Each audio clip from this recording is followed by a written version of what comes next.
Governor Dayton's Broadband Task Force is working to create a broadband internet plan for northern Minnesota.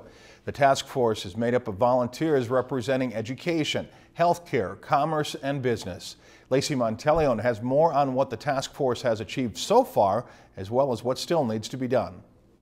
For northern Minnesota, the spread of broadband internet access has many benefits, and that's something Minnesota's Broadband Task Force is trying to illustrate. We are actually going around the state talking to Minnesotans about how they are using broadband today in their daily lives, business, education, medicine, public safety. Today's focus was on education. Being at the Tribal College this morning and seeing the temporary employment program on Leech Lake shows us kind of the continuum of seeing people who need to gain skills to be able to be employed. One of the problems the task force faces is actually getting people broadband access in their homes and in their businesses. Not everywhere are we going to be able to have providers partner together to put the, as we call it, the pipe in the ground or the cabling in the ground to get it right to your home. It would be physically almost impossible to try to run fiber all the way through the woods of northern Minnesota. One of the issues emphasized by the task force today is the importance of Wi-Fi internet access.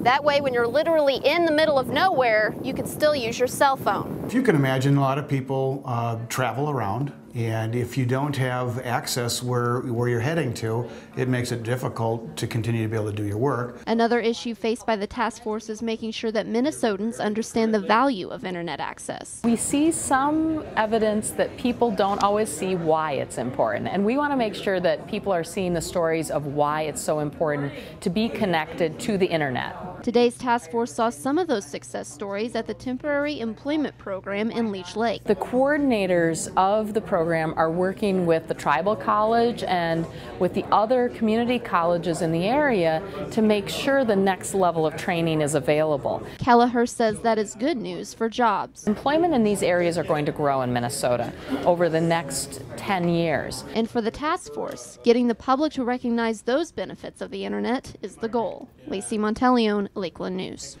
The task force will produce a report in September and will have a final report to the governor in December.